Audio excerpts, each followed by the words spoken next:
Good morning students, BSc third year Hindi medium. देखिए, अब तक इनऑर्गेनिक केमिस्ट्री मैंने आपकी 3 यूनिट कंप्लीट करवा दी है और आपको पता लग गया होगा 3 यूनिट कौन से कंप्लीट हो चुकी है। देखिए, सबसे पहले जो अपनी फर्स्ट यूनिट थी HSAB, उसमें एक ही चैप्टर था HSAB, hard soft acid base वाला जो चैप्टर है वो कंप्लीट मैंने करवा दिया था। उसके बाद जो नेक्स्ट यूनिट मैंने करवाई थी वो करवाई थी ऑर्गेनोमेटेलिक कंपाउंड, जो कि आपकी 4th यूनिट है। ठीक है, उसमें भी काफी सारा पोर्शन हमने कवर कर लिया था। नेक्स्ट यूनिट इसके बाद मैंने करवाई थी यूनिट 5, जिसमें मैंने आपको बायो इनऑर्गेनिक केमिस्ट्री के बारे में समझाया था और मैंने आपको उसके सारे इंपॉर्टेंट टॉपिक्स, इंपॉर्टेंट क्वेश्चंस भी बता दिए हैं तीनों ही यूनिट के। आई थिंक फर्स्ट यूनिट जो थी उसके भी मैंने बता दिए थे। 2 यूनिट का तो मुझे कंफर्म पता है, फर्स्ट यूनिट HSAB का भी मुझे डाउट है कि शायद पता नहीं मैंने बताए हैं नहीं बताए हैं। अगर नहीं बताए होंगे तो मैं आपको अगेन बाद में किसी लेक्चर में दोबारा इस चीज़ को बता दूंगी। ठीक है, तो आज का जो हमारा नेक्स्ट यूनिट स्टार्ट हो रहा है आज से, वो है सेकेंड यूनिट आपकी। ठीक है, देखिए सेकेंड यूनिट में भी अगेन यहाँ पर 2 चैप्टर्स हैं यूनिट सेकेंड में। एक तो है मेटल लिगेंड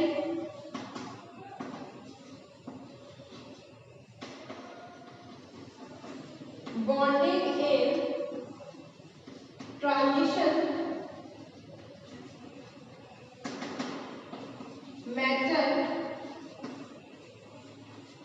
कॉम्प्लेक्सेस। ठीक है, फर्स्ट चैप्टर तो ये है यूनिट सेकेंड में।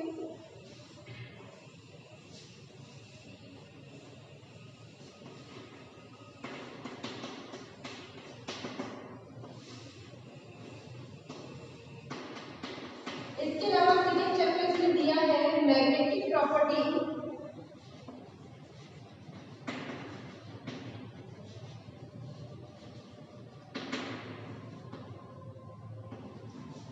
Magnetic property in transition metal complexes. ठीक है, तो ये 2 चैप्टर इसमें दिए गए हैं। दोनों ही चैप्टर काफी बड़े बड़े चैप्टर हैं, अबाउट 60 या 70 पेजेस के ही चैप्टर है। तो देखिए, जो फर्स्ट वाला जो चैप्टर है इसमें हम CFT के बारे में पढ़ेंगे। CFT क्रिस्टल फील्ड थ्योरी, ठीक है, क्रिस्टल क्षेत्र सिद्धांत। और ये जो थ्योरी है वो VBT का कह सकते हैं कि VBT में जो संशोधन हुए हैं या फिर VBT की जो कमियां रही है उसके बाद जो थ्योरी दी गई वो थी CFT, जिसे दिया गया था हंस बेथे और वेल ब्लैक ने। और किस तरह की थ्योरी है, कैसे मॉलिक्यूल्स के मैग्नेटिक प्रॉपर्टी, कलर और कौन सी वो रेडिएशन को एब्जॉर्ब करते हैं, ठीक है, उसके बारे में थ्योरी दी गई है। मतलब मैं कह सकती हूँ यहाँ पर कि VBT का ये इंप्रूवमेंट है क्रिस्टल फील्ड थ्योरी।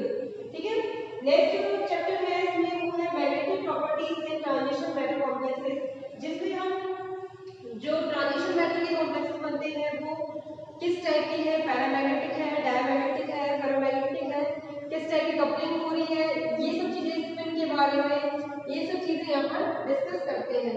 तो ये दोनों ही चैप्टर बहुत ज्यादा बड़े बड़े चैप्टर हैं। तो हम स्टार्टिंग वाला जो आपका चैप्टर है फर्स्ट चैप्टर वहीं से शुरुआत करते हैं और एग्जाम पॉइंट ऑफ व्यू से भी और वैसे भी CFT के बारे में आपको, अगर आपने केमिस्ट्री पढ़ी है तो CFT के बारे में आपको जरूर पता होना चाहिए। इन द फ्यूचर भी आपके लिए चीज काम में आएगी। ठीक है, तो हम फर्स्ट वाला जो चैप्टर है इसका metal ligand bonding in transition metal complexes के बारे में अब स्टार्ट करेंगे। हमारा जो चैप्टर रहेगा इस यूनिट का वो चैप्टर फर्स्ट होगा। ठीक है, तो ये चीज बताना जरूरी था कि आप लोग फिर कंफ्यूज होते रहते हैं कि कौन सा चैप्टर करवाया है, क्या करवाया है, क्या नहीं करवाया है। तो इस वजह से मुझे क्लियर करना जरूरी था। तो मैं यहाँ पर आपको अभी चैप्टर फर्स्ट यूनिट सेकंड का करवा रही हूँ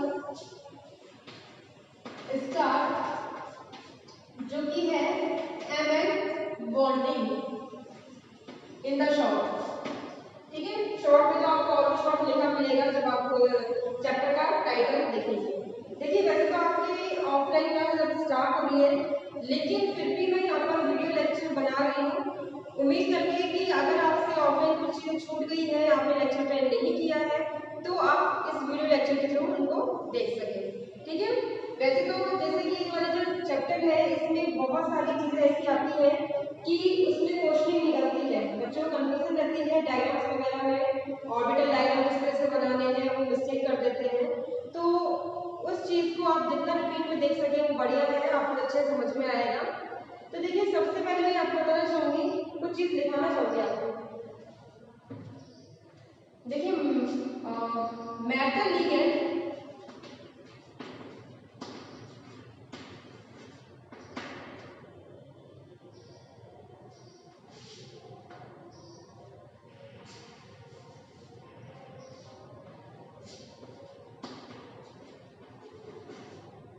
लिगेंड बॉन्डिंग थ्योरीज। देखिए मेटल लिगेंड बॉन्डिंग पे बहुत सारी थ्योरीज दी गई, जो भी ट्रांजिशन मेटल के कॉम्प्लेक्सेस बनते हैं उसमें हमें पता है एमएल बॉन्डिंग होती है, एक मेटल आयन होता है और दूसरा लिगेंड होता है। ठीक है, इस एमएल बॉन्डिंग के लिए बहुत सारी थ्योरी दी गई है, जैसे कि है VBT, CFT, LLFT, ligand field theory, और भी काफी सारी थ्योरीज हैं। तो उन थ्योरीज को इसलिए दिया गया है कि एक थ्योरी में कुछ कमी रह गई, उसको पूरा करने के लिए सेकंड थ्योरी आई, फिर उस थ्योरी की ड्रॉबैक्स को कंप्लीट करने के लिए नेक्स्ट थ्योरी दी गई। ठीक है, तो सबसे पहले जो थ्योरी क्रम में आई वो थी वीबीटी, वैलेंसी बॉन्ड थ्योरी। अच्छा ये तो क्लास क्या है हिंदी मीडियम की, मैंने लिख दिया है इंग्लिश मीडियम में, कोई बात नहीं, हिंदी मीडियम में लिखते हैं।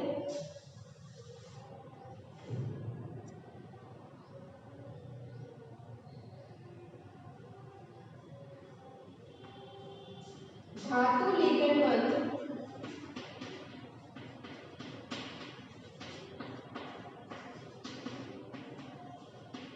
बंधों के सिद्धांत। ठीक है, तो ये है धातु लिगेंड बंधों के सिद्धांत। इसमें पहला जो सिद्धांत दिया था वो दिया था पॉलिंग के द्वारा, और उन्होंने दिया था संयोजकता बंध सिद्धांत, जिसे हम वैलेंसी बॉन्ड थ्योरी बोलते हैं। अच्छा ये चीज मैं आपको बताना चाहूंगी, देखिए अब आप थर्ड ईयर में हैं, तो अगर मैंने बहुत सारे टर्म इंग्लिश में बोल दिए तो आपके लिए बहुत जरूरी है कि आपको इंग्लिश की वर्ड पता होने चाहिए, क्योंकि थर्ड ईयर के आगे इंग्लिश मीडियम ही आपको रहना है, मतलब आप एमएससी करेंगे, पीजी करेंगे, किसी में भी चीज में पीजी करें, कुछ भी करें आप, आपको इंग्लिश की रिक्वायरमेंट तो पड़ेगी। अगर आपको इंग्लिश की टर्म्स नहीं पता कि संयोजकता बंध सिद्धांत क्या होता है इंग्लिश में, तब आपके लिए बहुत ज्यादा कॉम्प्लिकेशन हो सकती है। तो अगर मैं इंग्लिश की टर्म ज्यादा बोल रही हूँ तो आपके लिए बहुत बेनिफिट है, आप उन चीजों को याद रखिए कि इंग्लिश में क्या कहा जाता है, तो उस चीज पे क्वेश्चनिंग ना करें। ठीक है, संयोजकता बंध सिद्धांत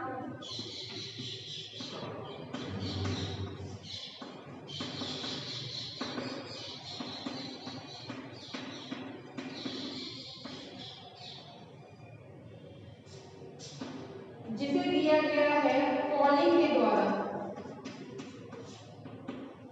ठीक है, और इंग्लिश में भी लिख देती हूँ,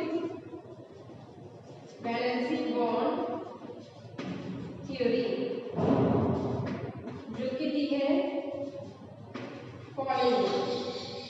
ठीक है, अब देखिए वैलेंसी बॉन्ड थ्योरी के बारे में आपने काफी अच्छे खासे लेवल में बीएससी फर्स्ट ईयर में पढ़ा था, जिसमें हमने शंकरन के बारे में देखा था। ठीक है, वैलेंसी बॉन्ड थ्योरी में हमने ये देखी थी कि दो एटम्स इक्वली इलेक्ट्रॉन की शेयरिंग करके बॉन्ड का फॉर्मेशन करते हैं, तो वो थी पॉलिंग की वीबीटी यानी वैलेंसी बॉन्ड थ्योरी। इसके बाद दिया गया है क्रिस्टल क्षेत्र सिद्धांत।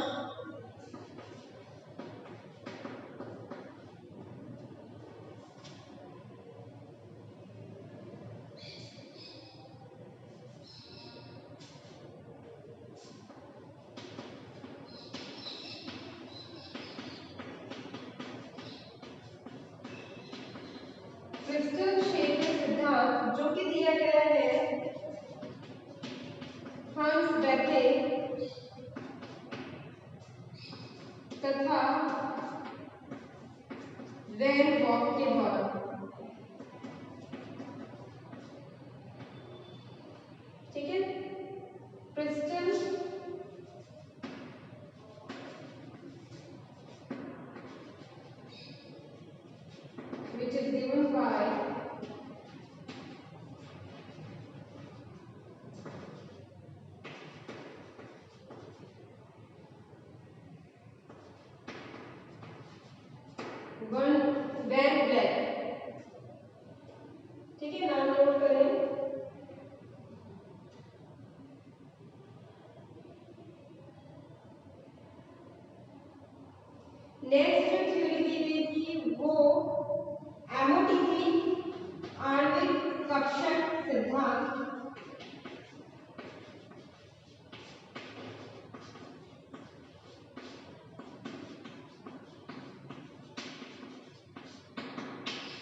द्वारा दी गई थी। Molecular orbital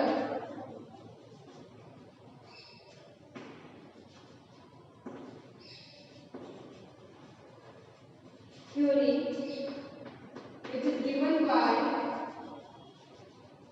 Mulliken. ठीक है, मुलिकन एक साइंटिस्ट है जिन्होंने ये थ्योरी दी थी।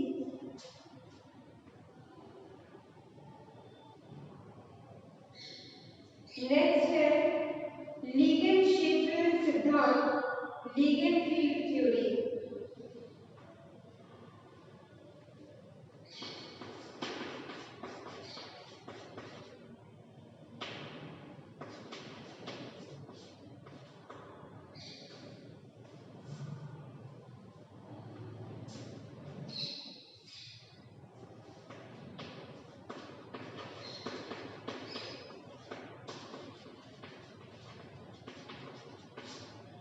जिसे ऑर्जन के द्वारा दिया गया था। ठीक है, ORGEL, जिसका अच्छा ये नाम पहले लिख दिया, चलो मैं डाल देती हूँ। लिगेंड फील्ड थ्योरी, जिसे दिया था ऑर्जन ने।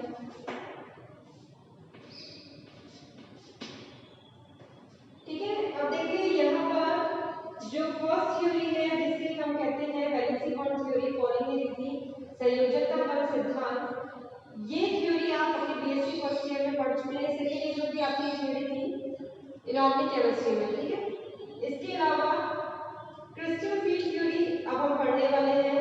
एमओटी भी आपकी फर्स्ट ईयर में थी, और लिगेंड फील्ड थ्योरी तो आई थिंक आपने पढ़ी नहीं है, इसके में शायद आई नहीं है।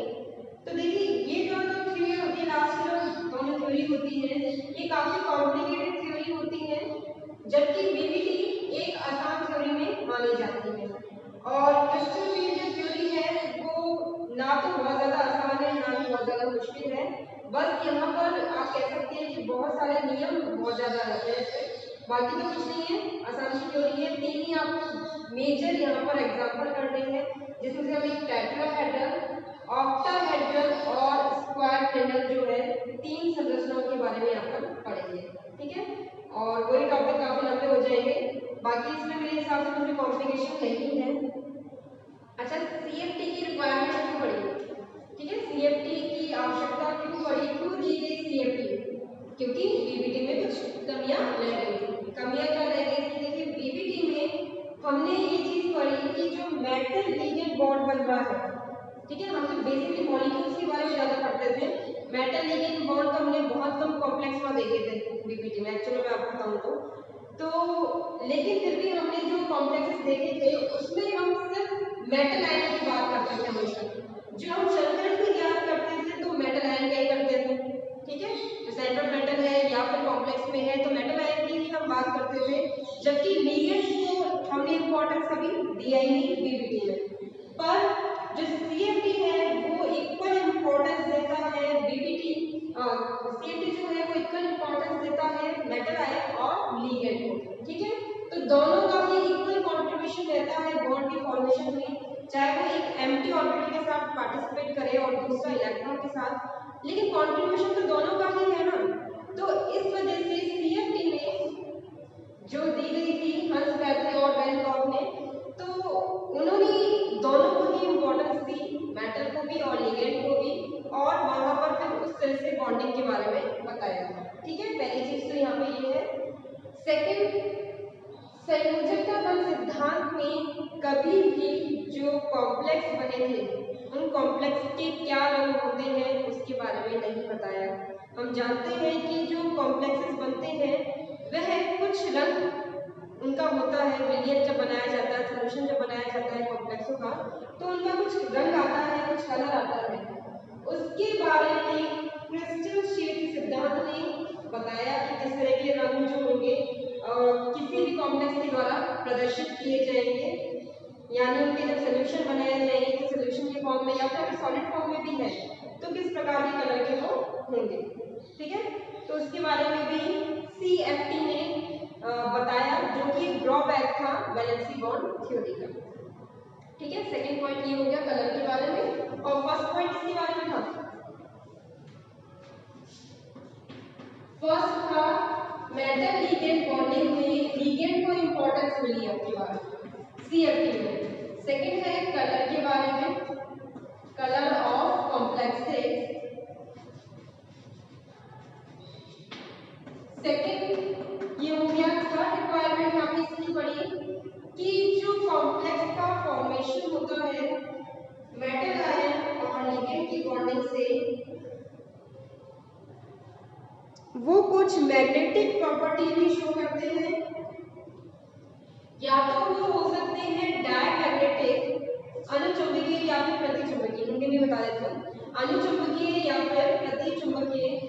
तो किस कंडीशन में प्रतिचुंबकीय बनेगा, कब अनुचुंबकीय बनेगा, इसके बारे में यूबीटी ने कुछ नहीं बताया। ठीक है, तो ये भी इसकी कमी थी, उस कमी को पूरा किया सीएफटी ने।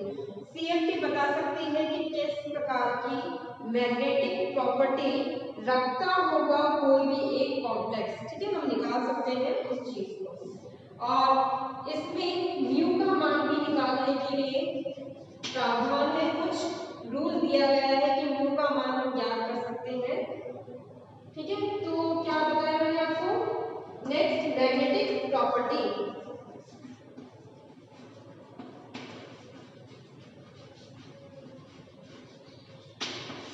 मैग्नेटिक प्रॉपर्टी को हिंदी में क्या कहते हैं, कुछ तो कहते ही होंगे। मैग्नेटिक प्रॉपर्टी है चुंबकीय गुण।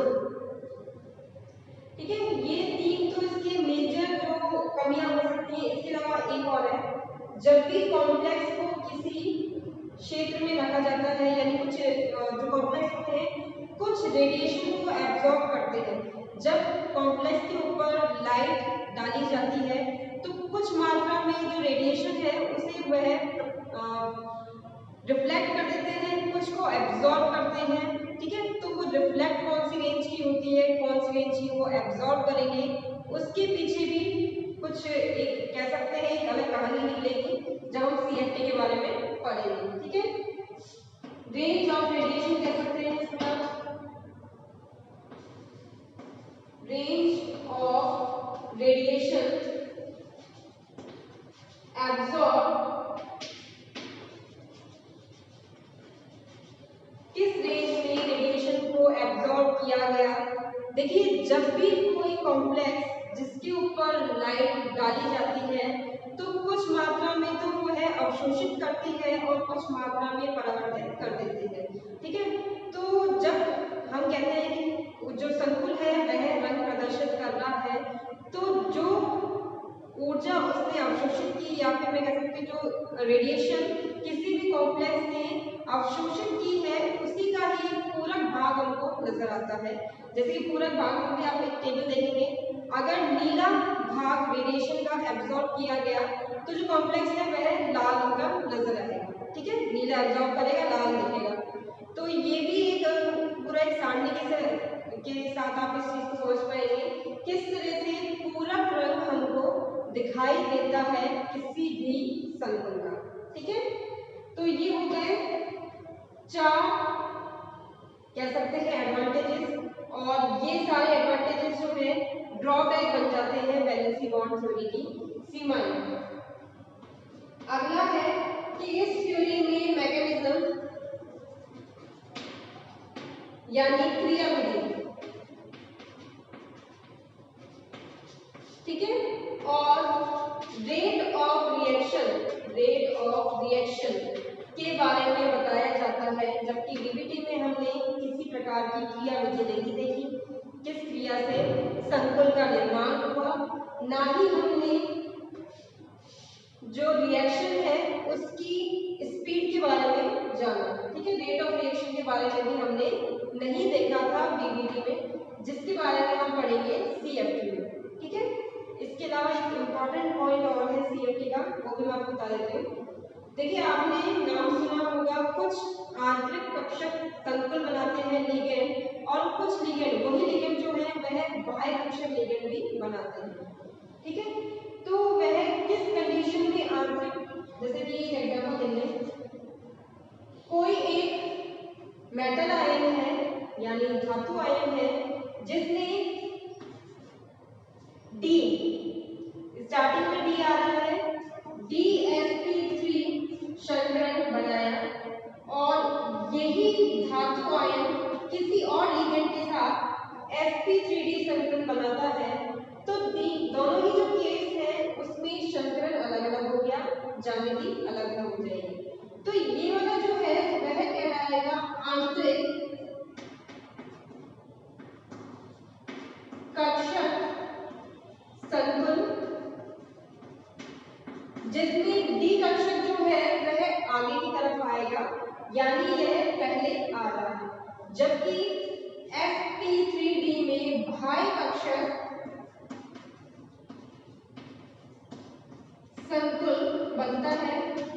अगर आपको अभी थोड़ा कम समझ में आ रहा है कि बाह्य कक्षक क्यों बोलते हैं, उसको आंतरिक कक्षक क्यों कहते हैं, तो जब मैं आपको इसकी लिमिटेशन बताऊंगी ना, मैं आपको 2-3 एग्जांपल इसके बता दूंगी ताकि आपको और अच्छे से क्लियर हो जाए कि मैंने इसको बाह्य क्यों बोला है और इसको आंतरिक क्यों बोला है। तो सबसे पहले आपको क्या करना है, सबसे पहले आप हेडिंग लिखिए धातु लिगेंड बंधों के सिद्धांत, और उसके बाद में आपको एक लाइन लिखवाती हूँ, नेक्स्ट आपको ये चारों थ्योरीज के नाम लिखने हैं, ठीक है। और जस्ट ये वाला अभी मैंने आपको जो थोड़ा सा बताया है, ये एक तरह से आप समझ सकते हैं कि पूरी यूनिट का इंट्रोडक्शन है कि हम इसमें अब क्या क्या पढ़ने वाले हैं। इंट्रोडक्शन ऐसे है क्योंकि ये सारी चीजें आप डिटेल में पढ़ेंगे इस पूरी यूनिट में। क्या मेटल लिगेंड बॉन्डिंग बनेगी, किस तरह की कॉम्प्लेक्स का फॉर्मेशन होता है, क्या उसका स्ट्रक्चर रहता है, स्ट्रक्चर में मतलब सारी चीजें जो है ये सारी की सारी अब डिटेल में आने वाली है, सब में ही अलग अलग तरह से क्वेश्चन बन सकते हैं। तो ये जो पूरा यूनिट है इसमें कहीं से भी क्वेश्चन आ सकता है, तो इस यूनिट को पकड़ के हम चलेंगे और इसको हम पूरा अच्छे से कंप्लीट करेंगे, ठीक है। तो सबसे पहले आप हेडिंग डालें धातु लिगेंड बंधों के सिद्धांत और उसके आगे लिखें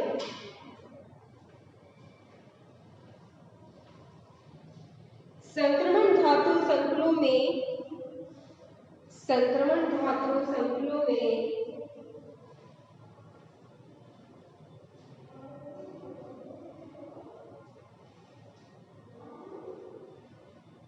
धातु लिगेंड बंध को समझाने के लिए, धातु लिगेंड बंध को समझाने के लिए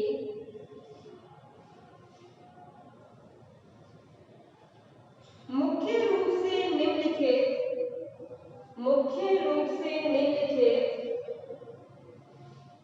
4 सिद्धांत दिए गए हैं।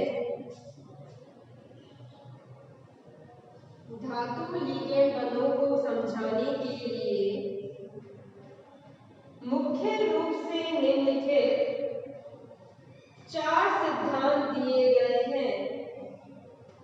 पहला लिखिए संयोजकता बंध सिद्धांत, संयोजकता बंध सिद्धांत, और ब्रैकेट में फॉलोइंग लिख देना, और इंग्लिश नेम जरूर लिखना। देखिए हिंदी मीडियम के बच्चों को इंग्लिश के नाम पता होने चाहिए, अगर आपको नहीं पता तो आपको आगे चल के प्रॉब्लम क्रिएट हो सकती है, तो आप ये इंग्लिश के नाम जरूर लिखें। Valency bond theory by polling,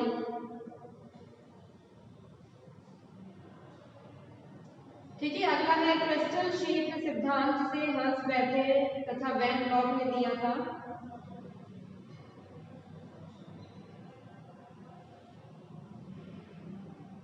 अगला है आणविक कक्षक सिद्धांत, जिसे मुलिकन ने दिया था,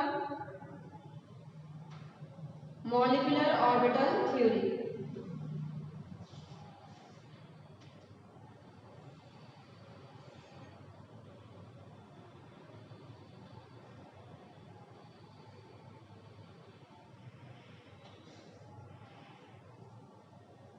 अगला है लिगेंड क्षेत्र सिद्धांत, जिसे ऑर्बिटल ने भी दिया था।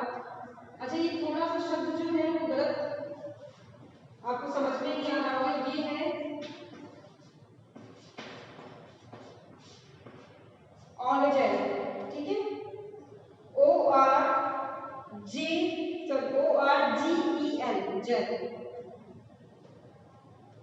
ठीक है। अब यहाँ पे एक चीज और बताना चाहूंगी आपको, मैंने ये तो बता दिया कि यहाँ जहां पर वीबीटी में colour of complex, magnetic property और अवशोषण स्पेक्ट्रम, ठीक है, जो संकुल है उनके रंग, संकुलों के रंग, चुंबकीय गुण, अवशोषण स्पेक्ट्रम, तीनों के बारे में वीबीटी में हमने नहीं पढ़ा, लेकिन हम इसके बारे में सीएमटी में पढ़ेंगे।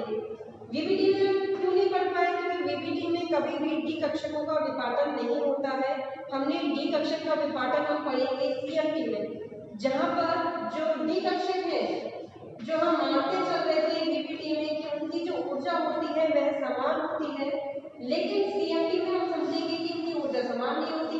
ये दो भागों में बढ़ जाते हैं,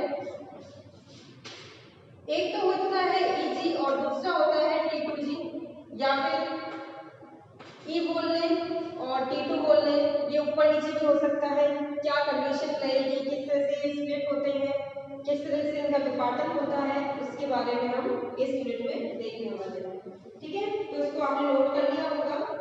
इसके आगे लिखिए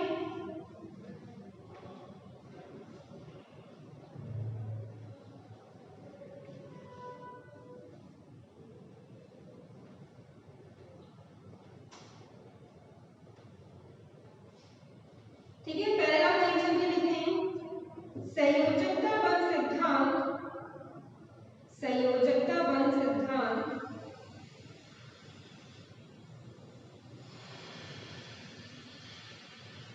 संयोजकता बल सिद्धांत संकुलों के बनने, संयोजकता बल सिद्धांत संकुलों के बनने तथा उनकी ज्यामिति के बारे में, संयोजकता बल सिद्धांत संकुलों के बनने तथा उनकी ज्यामिति के बारे में महत्वपूर्ण व्याख्या करता है, महत्वपूर्ण व्याख्या करता है, परंतु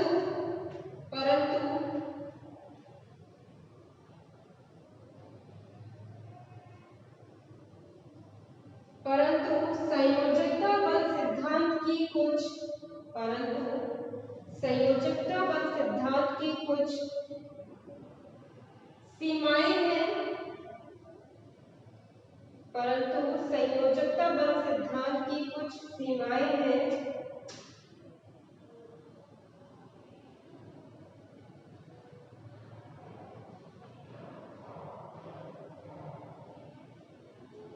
ठीक है। इसके बाद आप फर्स्ट हेडिंग डालें। हम लिमिटेशन के बारे में पहले पढ़ेंगे कि वीबीटी में क्या कमियां रही थी, उसके बारे में हम डिटेल से पढ़ेंगे। सारे पॉइंट्स को हम कवर करेंगे। क्यों हम डिटेल से पढ़ रहे हैं? डिटेल से इसलिए पढ़ रहे हैं कि जब तक हमें वीबीटी की कमियों के बारे में नहीं पता होगा तब तक आपको सीएफटी की क्या एडवांटेजेस है आपको समझ में नहीं आएंगे, ठीक है। एक थ्योरी में कुछ कमी रही थी, उस ड्रॉबैक को कंप्लीट करने के लिए, फुलफिल करने के लिए नेक्स्ट थ्योरी दी गई है जो कि है सीएफटी, ठीक है। तो आप हेडिंग डालें लिमिटेशन ऑफ या फिर हिंदी में कहें संयोजकता बल सिद्धांत की सीमाएं, ठीक है। ब्रैकेट में लिख देना limitation of valency bond theory,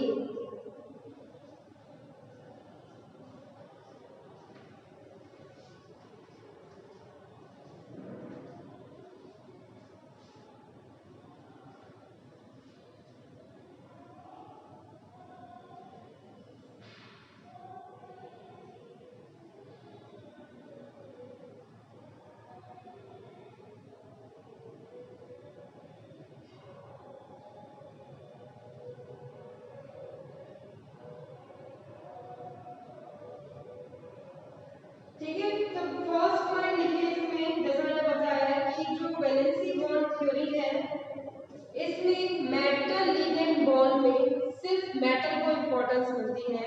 हमने मेटल की किस तरह का नेचर है, प्रकृति है, उसके बारे में डिटेल से पढ़ लिया है वीबीटी में, लेकिन मेटल के अलावा यहाँ लिगेंड भी तो इक्वली इंपॉर्टेंट होना चाहिए, जिसके बारे में हमने वीबीटी में नहीं पढ़ा था।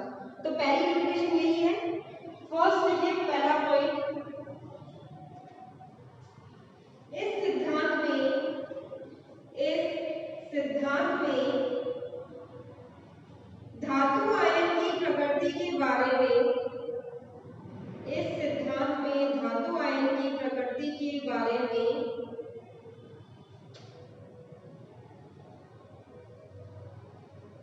बताया गया है,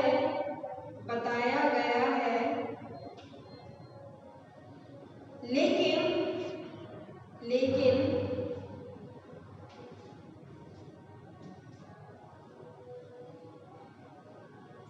लिगेंड की प्रकृति के बारे में कुछ नहीं कहा गया है।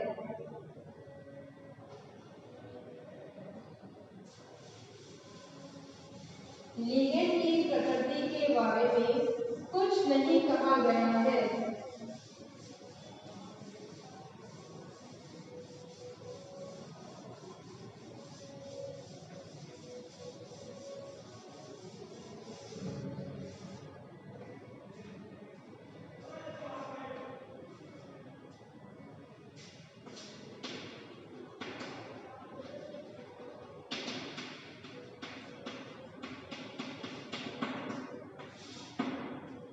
लिमिटेशन किसकी? बीवीटी की। बीवीटी की हम लिमिटेशन के बारे में बात कर रहे हैं, ठीक है। इंग्लिश में लिखवा देती हूँ, this theory tell about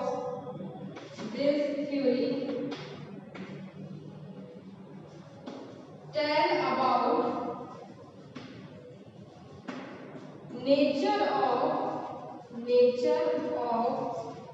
metal ion, but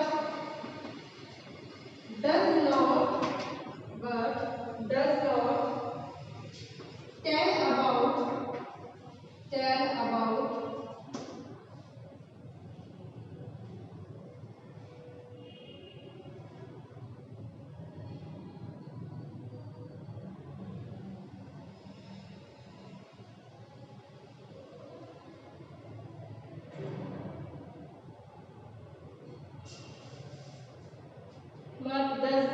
give importance to the nature of ligand in the complex formation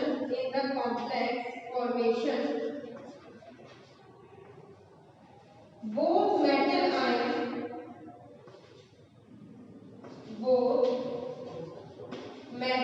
ion and ligands are equally important, ठीक है। दोनों इंपॉर्टेंट होते हैं, फिर भी जो वीवीटी है उसमें सिर्फ मेटल आयन को इंपॉर्टेंस दी, ना कि लिगेंड, ठीक है।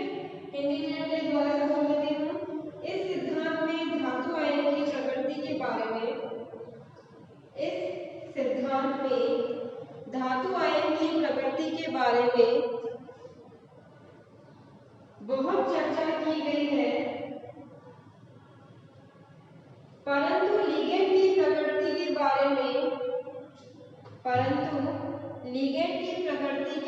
में कुछ नहीं कहा गया है। जबकि संकुल निर्माण में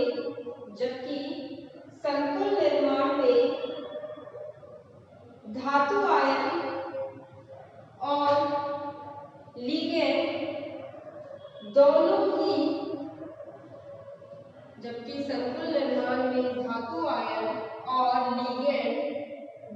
ही महत्व रखते हैं, दोनों ही समान महत्व रखते हैं, ठीक है। तो ये आपका फर्स्ट पॉइंट है। अभी तो जस्ट ये टॉपिक स्टार्ट हुआ है, इसके अलावा भी आपको 10-12 पॉइंट और देखने हैं, जिसके बारे में आपको मैं नेक्स्ट वीडियो में